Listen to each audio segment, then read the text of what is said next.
Hello, good morning all students. In the topic reproduction in lower and higher animals, today we are going to study about parturition. आजच्या तासाला आपण parturition म्हणजे काय बघायचं आहे. So what is meant by parturition? It is the process of giving birth to a baby. मुलाला जन्म देण्यासाठी जी क्रिया घडते त्याला पार्च्युरेशन असं म्हणतात. The process of giving birth to a baby और child that is known as parturition. It is also called as child delivery. त्यालाच आपण वेगळ्या शब्दात डिलिव्हरी असं वापरतो. Now how that parturition occurs? The physical activities involved in parturition like uterine and abdominal contractions. याच्यामध्ये uterus किंवा abdomen याच्यामध्ये contractions घडतात. डायलेशन ऑफ सर्विक्स चं डायलेशन होतो and the passage of baby are collectively called as labor. याच्यामध्ये येणाऱ्या ज्या physical activities घडतात ह्या सगळ्यांना मिळून लेबर असं म्हणतात. and it shows localized sensation of discomfort or agony is called as pains किंवा labor pains. आणि ह्या फिजिकल ऍक्टिव्हिटीज घडत असताना त्या ठिकाणी डिस्कम्फर्ट होतं किंवा वेदना होतात, याला लेबर पेन्स असं म्हणतात. So labour pains are very important during the delivery or parturition. म्हणजे पार्च्युरेशन होताना, मुलाचा जन्म होताना ज्या वेगवेगळ्या कळा येतात, प्रसूतीच्या कळा ज्याला म्हणतात, लेबर पेन हा शब्द वापरला जातो. Now here these labor pains or parturition it is controlled by neuroendocrine mechanism. आता ही जी घटना आहे ही ठराविक हार्मोन्स कंट्रोल करतात. It is controlled by neuroendocrine mechanism. How it occurs?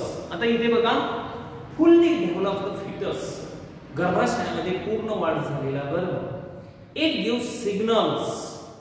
त्याच्यामधून सिग्नल येतो कशासाठी? For uterine contraction. म्हणजे एक लक्षात ठेवायचं, गर्भाशय जे आहे त्याच्यातले स्नायू आहेत ते फुल्ली कॉन्ट्रॅक्ट झाल्याशिवाय डिलिव्हरी होत नाही. मग हे युटेरसचं कॉन्ट्रॅक्शन होण्यासाठी हार्मोनची गरज असते.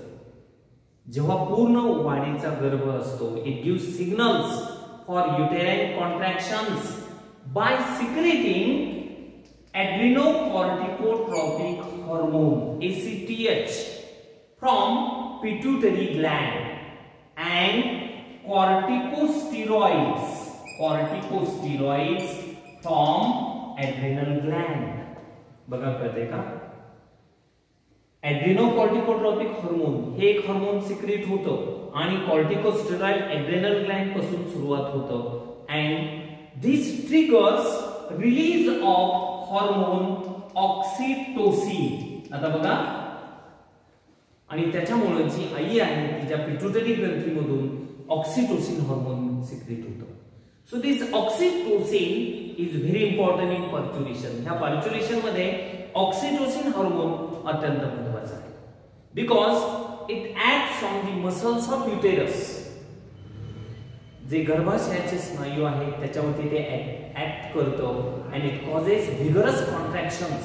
आणि त्याच्यामुळे गर्भाशय वेगानं आकुंचन पावायला सुरुवात होते and it leads to the expulsion of baby from the uterus. आणि त्याच्यामुळे गर्भाशयामधून मूल बाहेर येतं. कळलं का? बघा, पार्च्युरेशन घडत असताना लेबर पेन्स कळायला सुरुवात होते. त्या पूर्ण वाढ झालेल्या फेटस मधून सिग्नल जातो युटेरस कॉन्ट्रॅक्शन साठी. त्याच्यामुळे ACTH आणि कॉर्टिकोस्टेरॉइड हार्मोन तयार होतात आणि हे तयार झाल्यामुळे it triggers the release of oxytocin from mother's pituitary. आईच्या पिट्युटरी ग्रंथीमधून ऑक्सिटोसिन नावाचं हार्मोन तयार होतं आणि हे oxytocin it acts on the muscles of the uterus. गर्भाशयाचे जे स्नायू आहेत त्याच्यावरती ऍक्शन करतं आणि गर्भाशय आकुंचन पावायला सुरुवात होते. त्याच्यामुळं मग मूल बाहेर येतं. Now it involves 3 stages. आता हे पार्च्युरेशन घडण्यामध्ये 3 पायऱ्या असतात. पहिली आहे डायलेशन स्टेज आता हे डायलेशन होतं म्हणजे काय बघूया. दुसरी स्टेज आहे expulsion stage and third after birth. आता पहा डायलेशन स्टेज मध्ये काय घडतं. So here uterine contractions begin from top forcing the baby towards the cervix. Uterus गर्भाशय जे आहे त्याच्या सुरुवातीपासून किंवा त्याच्या टॉप पासून ही कॉन्ट्रॅक्शन्स व्हायला सुरुवात होते. It force the baby towards the cervix. Cervix म्हणजे खालचा भाग, त्याच्या दिशेने मूल जायला सुरुवात होते.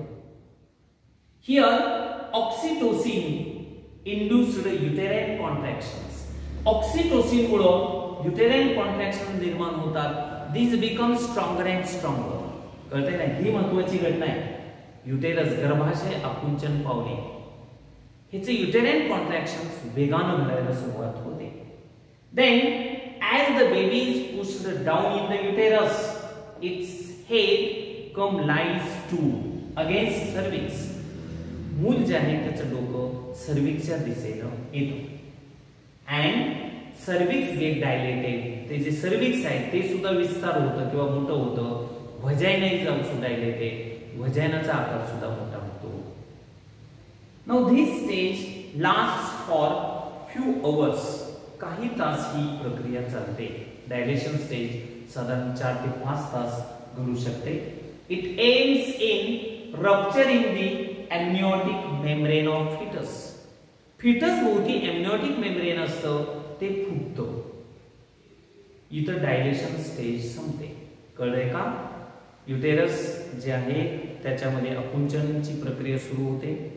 मूल खालच्या दिशेने जायला लागतं.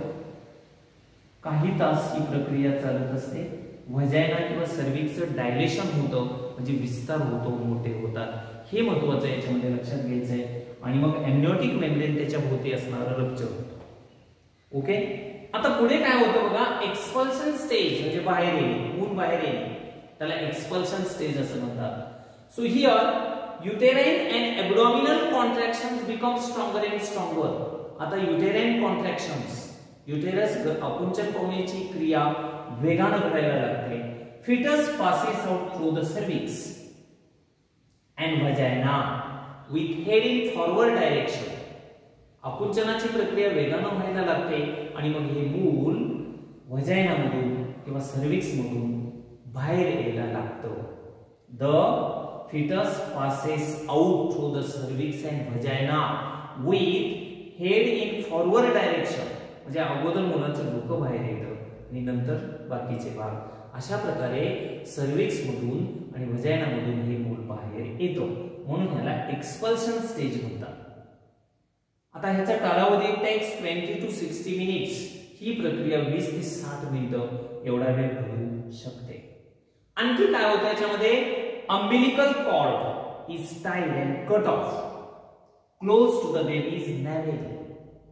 जिथं अम्बिलिकल कॉर्ड मुलाला आईची नाक जोडलेली असते ती कट होते. Umbilical cord is cut off close to baby's navel. कळतंय. तिसरी आणि शेवटची स्टेज आफ्टर बर्थ और प्लासेंटल स्टेज. आता आफ्टर बर्थ म्हणजे काय. बर्थ झाल्यानंतर घडणारी स्टेज आहे त्याला आफ्टर बर्थ किंवा प्लासेंटल स्टेज म्हणतात. काय होतं याच्यामध्ये बघूया. आफ्टर डिलिव्हरी ऑफ बेबी, मुलाचं डिलिव्हरी झाल्यानंतर किंवा बाहेर आल्यानंतर placenta separates from uterus. Placenta आपण बघितले, युटेरसला जोडलेला प्लासेंटा ही टिश्यू असते. It separates and expelled out as after birth. आणि तो प्लासेंटा हा नंतर बाहेर येतो due to severe contractions of the uterus.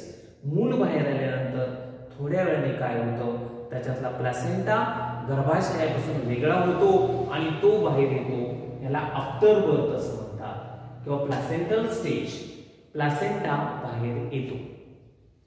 It takes किंवा it occurs within 10 to 45 minutes of delivery. Delivery नंतर 10 ते 45 मिनिटांमध्ये ही स्टेज घडते. And it ends in the process of parturition. अशा पद्धतीनं ही पार्च्युरेशन घटना घडते. ओके. हा मुद्दा लक्षात आला का पहा. व्हॉट इज मीन बाय पार्च्युरेशन, पार्च्युरेशनचा अर्थ आणि त्याच्यातल्या 3 स्टेप्स, कोणतं हार्मोन याच्यामध्ये मदत करतं हे सुद्धा याच्यामध्ये लक्षात आपण घ्यायला पाहिजे. ओके.